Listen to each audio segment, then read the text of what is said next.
A little test of the spindle override using an MPG, this thing, as a UI controller for Mach 4.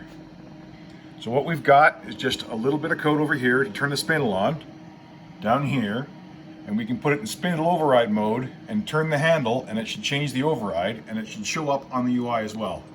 So let's try it. Cycle start. There we are rolling.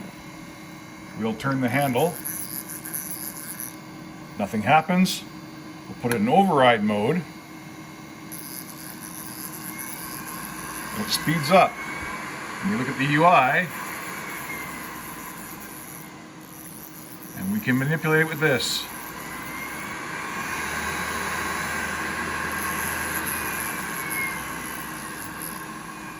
And you turn it off, and the handle doesn't work anymore. That took a lot of Lewis coding, but it works. Huzzah!